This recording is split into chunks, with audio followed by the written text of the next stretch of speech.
दुश्मन को ऐसा मारो जी पलट कर फिर कभी तुम्हारे तरफ देखे नहीं। दुश्मन को ऐसे मारो जो फिर पलट कर कभी तुम्हारे तरफ देखे नहीं। ऐसा ही कहानी भारत में 1971 में माननीय प्रधानमंत्री श्रीमती इंदिरा गांधी ने पाकिस्तान के साथ किया था। और यही कहानी 1980 में अमेरिका ताइवान में युद्ध हुआ था और कंबोडिया में चीन समर्थित सरकार बनी थी, तानाशाही सरकार। अमेरिका तो निकल गया युद्ध से अपनी हार देख करके, और लेकिन चाइना वहाँ पहुँच गया और ताइवान पर हमला कर दिया। ताइवान बहुत छोटा देश था उस वक्त और उसका गोरिल्ला वार, उसके पास में सिर्फ 70,000 से 1 लाख ही सैनिक थे। चीन तो तीसरी शक्ति बन गया था 1980 में ही। उसने 6 लाख सैनिकों को भेजा, लेकिन ताइवान के छोटे से सैनिकों ने गोरिल्ला वार में चीन को धूल चटा दिया और उसके बाद 10 वर्षों तक दूसरे राज्यों में वह अपना शासन जमाया। आज चीन वहाँ से तो भाग गया, लेकिन चीन को दहशत आज भी है ताइवान से। चीन को दहशत आज भी है ताइवान से, क्योंकि उसे इतनी बड़ी हार हुई। उन्होंने घोषणा किया था हम जीत गए युद्ध। घोषणा करने में चीन आज भी सबसे आगे, दुनिया में किसी भी देश से आगे है। लेकिन आज भारत का बहुत बड़ी बड़ी कंपनी दक्षिण चीन सागर में, हिंद महासागर में, वियतनाम का जो क्षेत्र है उसमें क्रूड ऑयल और प्राकृतिक गैस को खोजते हैं। इस पर चीन भारत को कई एक बार धमकी भी दे चुका है। और 2011 में तो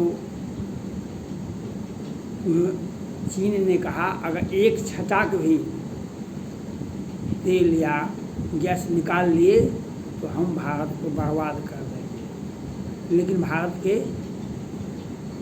तत्कालीन प्रधानमंत्री ने उनके बात को इग्नोर किया और ताइवान के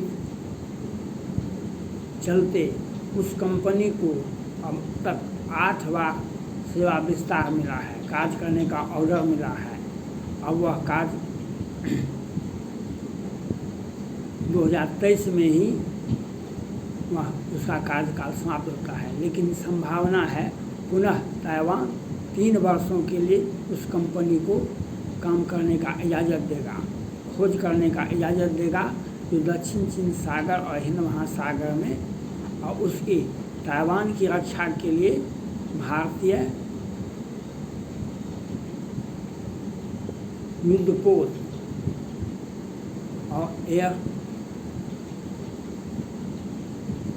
हवाई जहाज के साथ साथ समुद्री पोत भी तैनात है वहाँ पर, जो चीन फटकता भी नहीं है ताइवान की तरफ। और हमारा कंपनी, भारत का कंपनी, वह गैस और प्राकृतिक क्रूड ऑयल को खोजने में अपना समय बहुत अधिक लाभ वहाँ मिला है। लेकिन चीन का डरपोक को यह दिखाता है, चीन अभी पाकिस्तान में,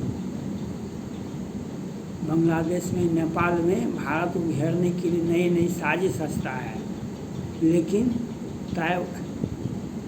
वियतनाम के बारे में की तरफ ताकता भी नहीं है और उसका युद्धपोत दक्षिण चीन सागर में, हिंद महासागर में तो बहुत अधिक है। लेकिन भारतीय युद्धपोत के डर से और ताइवान के क्रूरता के डर से वह फटकता भी नहीं है। और चीन का हार यह ऐतिहासिक हार है, जो वियतनाम की तरफ ताकता भी नहीं है। और भारत वहाँ पर अपना शोध कार्यक्रम कर रहा है। आज 8 बार सेवा विस्तार हुआ है उसका, उस कंपनी का, वियतनाम का और भारत का एक संयुक्त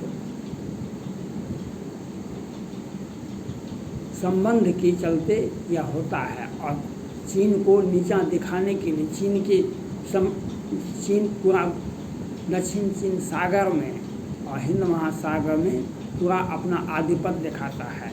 लेकिन वियतनाम के सहयोग से, भारत के दोस्ती के चलते हमारा भारत का कंपनी प्राकृतिक गैस और क्रूड ऑयल का समुद्र में खोज कर रहा है आज लगभग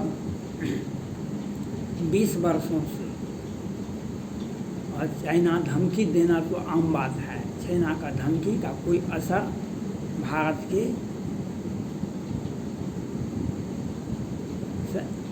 कंपनी पर, भारत की सेनाओं पर नहीं पड़ता है। और इसी के लिए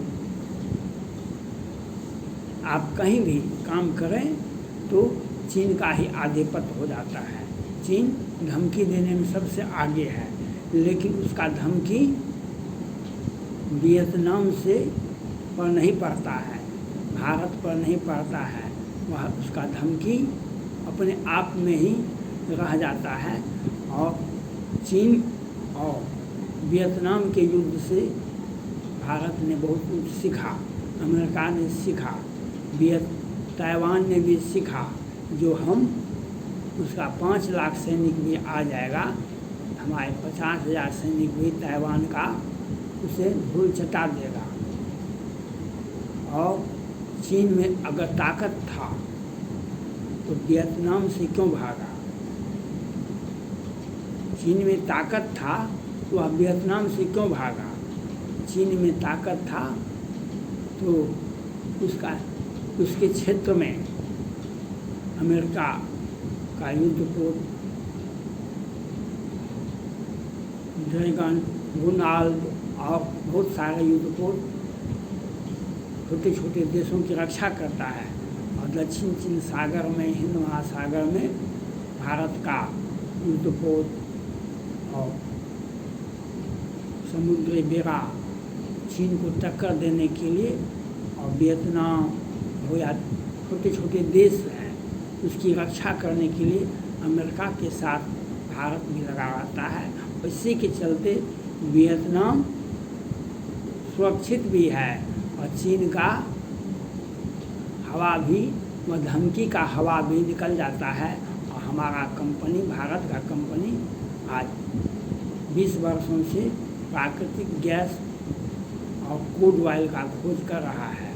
और संभावना यह है पुनः 23 में उसका कार्यकाल कंपनी का समाप्त होता है, लेकिन संभावना है पुनः 3 साल का सेवा विस्तार इस कंपनी को खोज करने का आदेश दिया जाएगा, जो भारत के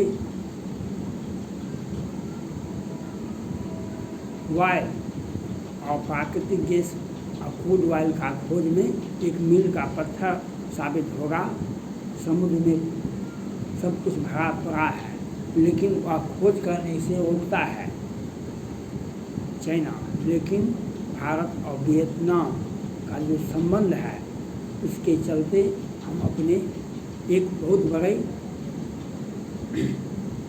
देश को जितने भी भविष्य में जितने भी तेल की आवश्यकता होगा, वह वियतनाम के समुद्री क्षेत्र में वहाँ से ही आ जाएगा, क्रूड ऑयल और प्राकृतिक गैस। और चाइना को भी सबक सिखाने के लिए यह भारत और वियतनाम का जो संबंध है, आपसी संबंध, भारत से कभी भी वियतनाम को कोई झगड़ा नहीं हुआ है और भारत से अच्छा संबंध भी है। और चाइना से एक लंबी युद्ध लड़ चुका है ताइवान, और चाइना उसकी डर से कभी, उसको बचाने के लिए भारत वहाँ पर सदैव तत्पर रहता है। इसी के चलते चाइना कभी भी वियतनाम पर ताकता नहीं है। और इधर छोटे छोटे ये पाकिस्तान, नेपाल, ये चाइना के पीछे रहते हैं, इसीलिए आज इनके देश का हालत ख़राब है। इस बात को यह समझते नहीं हैं। इनको सीखना चाहिए वियतनाम से। वियतनाम एक छोटी सी सेना की टुकड़ी, वैसे इतने बड़े सैनिकों का देश है चाइना, उसको कैसे हराया और कैसे आज तक वह अक्षुण्ण बना हुआ है, और चाइना आज भी उसकी तरफ ताकता नहीं है। या भारत और वियतनाम का जो संबंध है उससे चीन को पचा नहीं पा रहा है।